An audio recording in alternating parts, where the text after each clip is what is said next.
Class में हम start करने वाले हैं पार्टनरशिप का फर्स्ट चैप्टर, जिसका नाम है फंडामेंटल ऑफ पार्टनरशिप। उसी के अंदर उसके प्रैक्टिकल पार्ट के हम पहले दो टॉपिक करने वाले हैं। पहला टॉपिक है profit and loss appropriation account. Second topic है पार्टनरशिप डीड एब्सेंट, और कब उसके ऊपर when the applicable is a partnership act 1932। तो चलो इसी के साथ स्टार्ट करते हैं। बहुत ही इजी टॉपिक है। देखो, बिजनेस को थ्री फॉर्म से किया जा सकता है। एक है सोल प्रोप्राइटरशिप, सेकंड है पार्टनरशिप, थर्ड है कंपनी। सोल प्रोप्राइटरशिप में क्या होता है, एक सिंगल ओनर होता है, सारा का सारा प्रॉफिट जो अर्न करता है वो उसी का होता है और उसकी डिसीजन मेकिंग भी खुद की रहती है। सेकंड फॉर्म में क्या होता है, पार्टनरशिप, जिसमें मिनिमम पर्सन कितने होने चाहिए, 2, और मैक्सिमम की लिमिट रहती है 50। मैक्सिमम लिमिट कितनी है, 50। तो इसी को हम पार्टनरशिप बोलते हैं, जिसमें मिनिमम 2 बंदे होने चाहिए। तो फिर जब हमने +1 में सोल प्रोप्राइटरशिप की अकाउंटिंग की थी, उसकी फाइनेंशियल पोजीशन जानने के लिए हम 3 अकाउंट प्रिपेयर करते थे। Number 1 trading account, second profit and loss account, third is balance sheet. जो ट्रेडिंग अकाउंट था उसमें हमारे पास जो आंसर आता था, ग्रॉस प्रॉफिट आता था, और इसमें फैक्ट्री से रिलेटेड एक्सपेंसेस एंड इनकम को लिखा जाता था। दूसरा अकाउंट हम प्रिपेयर करते थे profit and loss appropriation account, जिसमें हम ऑफिस से रिलेटेड एक्सपेंस एंड इनकम को लिखते थे। जो आंसर आता था नेट प्रॉफिट, उसको हम कैपिटल में जाके ऐड कर देते थे, उसकी कैपिटल में जाके उसको ऐड कर देते थे। बट अब क्या होगा, पार्टनरशिप में ये जो प्रॉफिट है वो अब सिंगल पर्सन का ना होके नंबर ऑफ पार्टनर्स का रहेगा, जो भी पार्टनरशिप में पार्टनर्स होंगे। इसी प्रॉफिट को डिस्ट्रीब्यूट करने के लिए हमें पार्टनरशिप में 2 अकाउंट एक्स्ट्रा बनाने पड़ते हैं, जो कि पहला कौन सा है, profit and loss appropriation account, जो कि आज की क्लास का टॉपिक है। सेकंड है पार्टनर कैपिटल अकाउंट, जो कि नेक्स्ट क्लास में हम कवर करेंगे। अब पार्टनरशिप में ये अकाउंट तो बनाने ही पड़ेंगे, trading account, profit and loss account. इसका जो नेट प्रॉफिट आएगा हम इसको कहां ट्रांसफर कर देंगे, profit and loss appropriation account में। तो हम इसी टॉपिक के साथ आगे बढ़ते हैं कि कैसे इस अकाउंट को प्रिपेयर किया जाता है। देखो, इसमें पार्टनरशिप का पहले मीनिंग दिया हुआ है। पार्टनरशिप का मीनिंग जब आप देखोगे, आपको लिखा हुआ है मिनिमम कितने पर्सन होने चाहिए, 2 और मोर देन पर्सन, जिसमें मैक्सिमम लिमिट है आपके पास 50।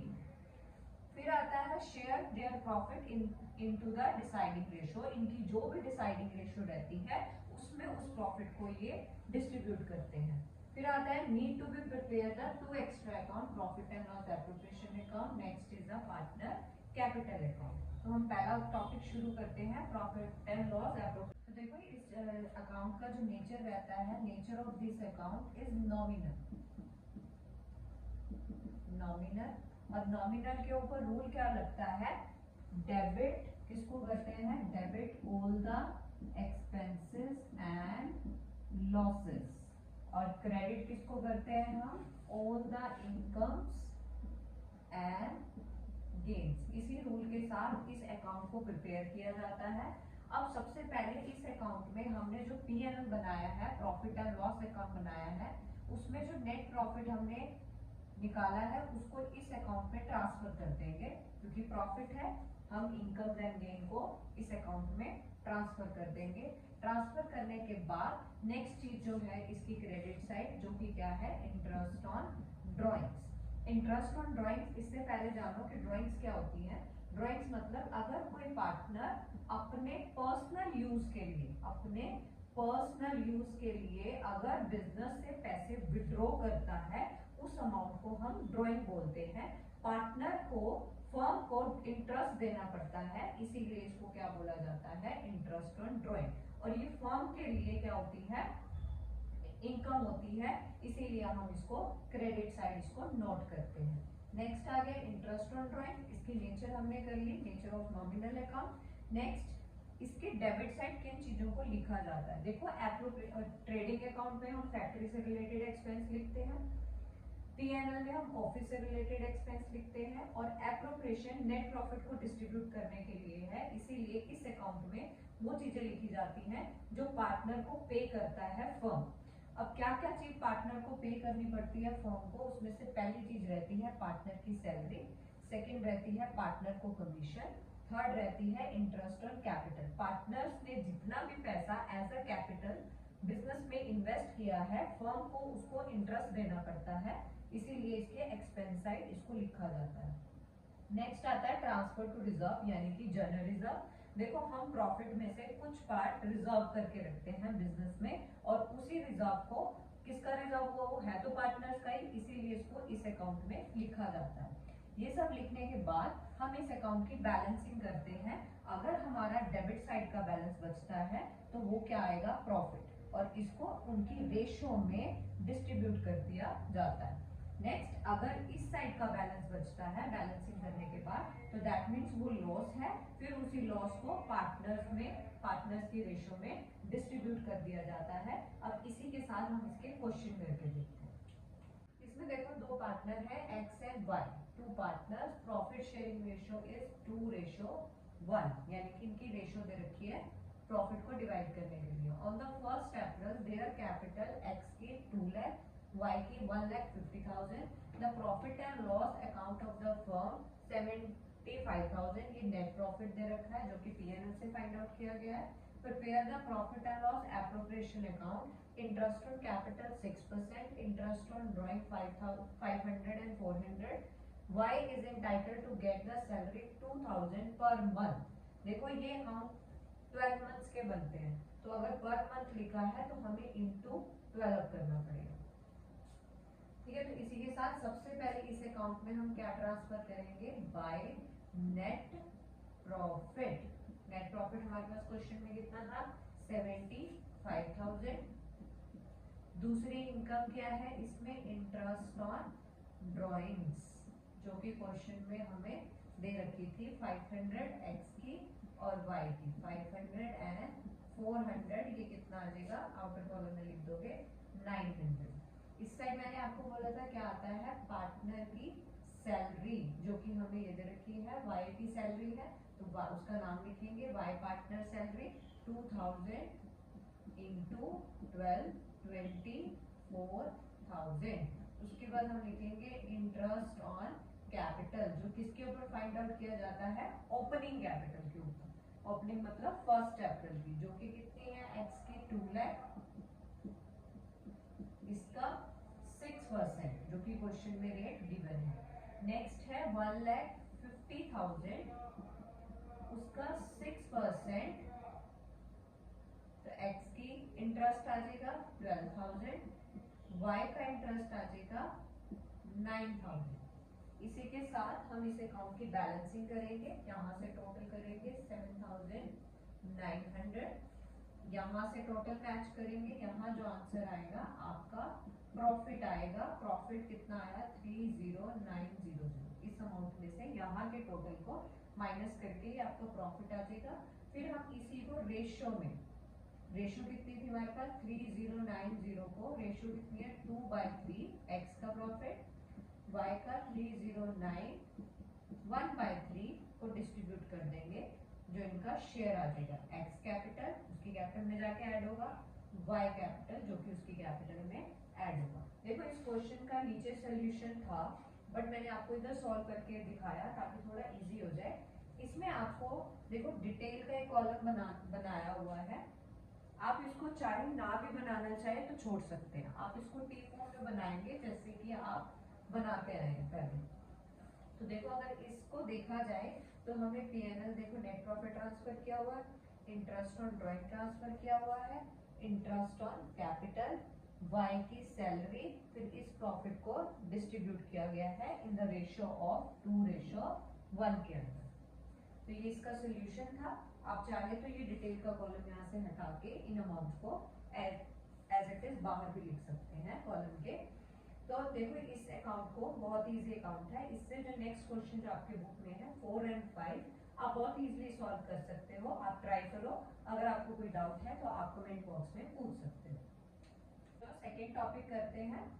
देखो सेकेंड टॉपिक था आपका when the partnership deed silent, oral and absent. अब पहले हम जानना चाहेंगे पार्टनरशिप डीड होती है। देखो पार्टनरशिप डीड जब शुरू होती है पार्टनरशिप फॉर्म, तो पार्टनर्स आपस में कुछ म्यूचुअली डिसाइड करते हैं, जैसे प्रॉफिट को किस रेशो में बांटेंगे, इंटरेस्ट ऑन कैपिटल कितना दिया जाएगा, सैलरी कौन से पार्टनर को अलाउड है और कितनी अलाउड है, ये सारी चीजें वो म्यूचुअली डिसाइड करते हैं। जब ये सारी चीजें रिटर्न लिखी जाती हैं तो उस रिटर्न डॉक्यूमेंट को हम पार्टनरशिप डीड बोलते हैं। अगर ये जरूरी नहीं है कि ये रिटर्न ही होनी चाहिए, या आपके पास एमसीक्यूज आता है क्या पार्टनरशिप डीड रिटर्न होनी जरूरी है, तो ये कंपल्सरी नहीं है, ऑप्शन है पार्टनर्स के पास, ये ओरल भी रख सकते हैं और रिटर्न भी रख सकते हैं। बट अगर रिटर्न होती है तो कुछ डिस्प्यूट से वो बच सकते हैं। तो इस टॉपिक का नाम है, जब पार्टनरशिप डीड ओरल है तो क्या होगा, कौन सी चीजें हम मानी जाएंगे। तो जब ओरल है, interest on capital not allowed, यानी कि उनको इंटरेस्ट ऑन कैपिटल नहीं दिया जाएगा, चाहे उन्होंने ओरली जो मर्जी डिसाइड किया हुआ हो, इंटरेस्ट ऑन कैपिटल नहीं दिया जाएगा जब तक वो एग्रीमेंट रिटर्न में नहीं है। Next, salary to the partner नहीं दी जाएगी, अलाउड ही नहीं है जब तक एग्रीमेंट रिटर्न में नहीं है। इंटरेस्ट ऑन कमीशन, यानी कि पार्टनर्स की कमीशन, ये भी नहीं दी जाएगी। रेशो इक्वली, हाफ हाफ, जितने भी पार्टनर होंगे 1 2 3, वो उस प्रॉफिट को हाफ हाफ डिस्ट्रीब्यूट कर लेंगे। इंटरेस्ट ऑन लोन, ये आपका अलग से एक टॉपिक है, इंटरेस्ट ऑन लोन। अभी मैं आपको सिर्फ इतना बताती हूँ, जब पार्टनर फर्म को लोन देता है तो फर्म को इंटरेस्ट ऑन लोन देना पड़ता है, और ये कितने परसेंट से देना पड़ता है, 6% से, ठीक है, चाहे डीड है चाहे डीड नहीं है। अगर डीड में कोई रेट दे रखी है तो उसी को फॉलो करेंगे। अगर पार्टनरशिप डीड एब्सेंट है, बाकी पार्टनर मान भी नहीं रहे हैं देने को, फिर भी देना पड़ेगा कितना, 6% पर एनम से।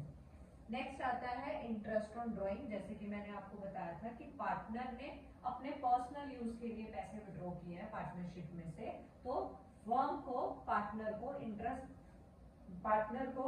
ड्रॉइंग्स क्या होती हैं, जब कोई पार्टनर पार्टनरशिप में से अपने पर्सनल यूज के लिए कैश को विड्रॉ करता है तो फर्म को उसको इंटरेस्ट मिलता है, यानी कि पार्टनर फर्म को इंटरेस्ट देता है, जिसको हम इंटरेस्ट ऑन ड्रॉइंग्स बोलते हैं। अगर डीड एब्सेंट है तो इंटरेस्ट ऑन ड्रॉइंग चार्ज नहीं किया जाता, नॉट अलाउड। देखो, जब इसका क्वेश्चन आपके पास आता है तो आपके पास क्वेश्चन में मेंशन होता है कि पार्टनरशिप डीड एब्सेंट है, तो इस क्वेश्चन का आंसर करने से पहले आपको एक लाइन ऐड करनी पड़ती है कि जब पार्टनरशिप डीड नहीं है तो पार्टनरशिप एक्ट 1932 एप्लीकेबल हो जाएगा। Partnership act 1932, Indian partnership act 1932 applicable होगा, क्योंकि उसने ही ये सारे रूल्स बताए हैं कि अगर डीड नहीं है, interest on capital not allowed, salary not allowed, commission not allowed, ratio equally रहेगी, interest on drawing not charge. तो इसी के साथ आगे क्वेश्चन करते हैं। देखो, इसमें एक्स और वाई ने बिजनेस को स्टार्ट किया है पार्टनरशिप 1 अप्रैल 2022। उसके साथ उन्होंने कैपिटल कंट्रीब्यूट की है, एक्स ने 3 लाख, वाई ने 2 lakh. X withdraw 20,000 during the year, यानी कि ये ड्रॉइंग्स होगी। ऑन द फर्स्ट 12 मंथ्स में advance 50,000 to the firm as a loan, यानी कि पार्टनर ने फर्म को लोन दिया है। इसको स्टार मार्क कर लो। The profit of the firm year ending 31 March 40,000, ये नेट प्रॉफिट दे रखे हैं। But there are the some dispute, यानी कि उन दो लोगों के बीच में कुछ झगड़ा हो गया regarding the distribution of profit, कि कैसे डिस्ट्रीब्यूट किया जाए, क्योंकि पार्टनरशिप नीचे दिया होगा, assume there is a no partnership deed और एनी एग्रीमेंट, कोई भी एग्रीमेंट नहीं है, राइदर ओरल एंड रिटन, कोई भी एग्रीमेंट नहीं बनाया गया, तो इस डिस्प्यूट को तुम लोग सेटल करो। Settle the dispute according to the law and also state the reason for it, उसका रीजन भी बताओ। लॉ मैंने आपको बताया, इंडियन पार्टनरशिप एक्ट 1932 एप्लीकेबल हो जाएगा। तो देखो, पहले एक्स क्या कह रहा है, he should pay 2,000 per month salary for spending more time in a business. X कह रहा है मैंने बिजनेस में ज्यादा टाइम लगाया है, मुझे सैलरी दो per month. Profit should be distributed in the capital ratio, कहते हैं जो प्रॉफिट है उसको कैपिटल रेशियो में डिस्ट्रीब्यूट करो। नेक्स्ट कह रहा है इंटरेस्ट ऑन लोन 9% 6% से मुझे एप्लीकेबल दो। तो देखो ये किन किन बातों में सही है, डीड है नहीं तो सैलरी तो मिल नहीं सकती, तो यहाँ आंसर करोगे नॉट अलाउड। ठीक है, प्रॉफिट शेयरिंग रेशियो ये कैपिटल रेशियो कह रहा है, ये हो नहीं सकता, तो किस रेशियो में जाएगी, दो पार्टनर है इक्वली।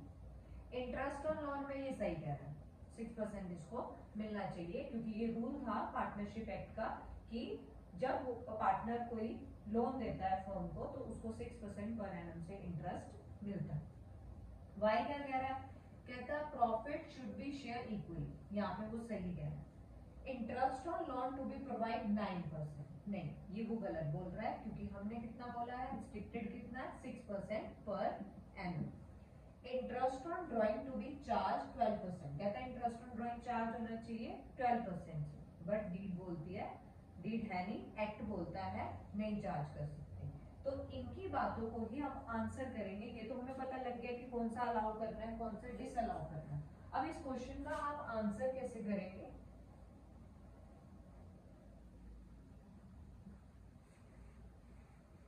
देखो आपको इसका सोल्यूशन दिखाती हूँ।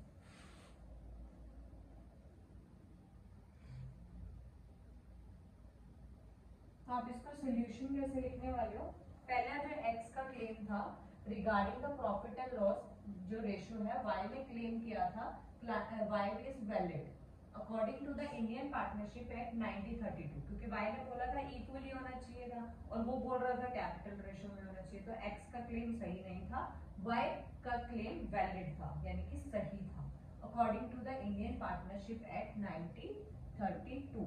प्रॉफिट एंड लॉस किस रेशियो में होना चाहिए, इक्वली होना चाहिए। भी बोला इंटरेस्ट ऑन लोन की बात हुई थी, वो कह रहा था x 6% से होना चाहिए, y कह रहा था 9% से होना चाहिए, तो इसमें कौन सही था, x सही था। तो यहाँ पे बोलोगे regarding the interest on loan x का क्लेम वैलिड था, वो सही कह रहा था, because according to the partnership act 1932 जो इंटरेस्ट ऑन लोन है वो 6% से ही अलाउ किया जाएगा। नेक्स्ट आता है y claim for the interest on drawing not valid, उसने तो x ने तो कुछ बोला ही नहीं था इसके रिगार्डिंग, तो y ने जो ये बोला था कि इंटरेस्ट ऑन ड्राइंग उसको मिलना चाहिए, तो वो कह रहा है नॉट वैलिड। फिर पार्टनरशिप एक्ट क्यों, क्योंकि पार्टनरशिप एक्ट 1932 ने बोला है, क्योंकि पार्टनरशिप डीड क्या है, एब्सेंट है। Also absent the partnership deed, no salary to be given to the partner, X ने क्लेम किया था कि मुझे सैलरी मिलनी चाहिए, तो पार्टनरशिप डीड एब्सेंट है, तो सैलरी नॉट अलाउड। अब इसमें प्रॉफिट दे रखा था, आपको profit and loss appropriation prepare करना पड़ेगा, जिसमें सबसे पहले आपने प्रॉफिट को ट्रांसफर किया। इसमें से सिर्फ एक ही चीज अलाउड थी जो कि था इंटरेस्ट ऑन लोन।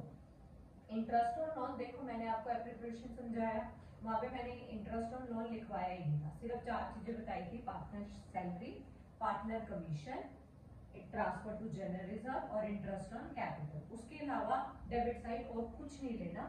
देखो आपने इन्होंने इंटरेस्ट ऑन लोन को इस साइड लिखा है, क्रेडिट साइड, नेट प्रॉफिट में से इन्होंने लेस किया हुआ है,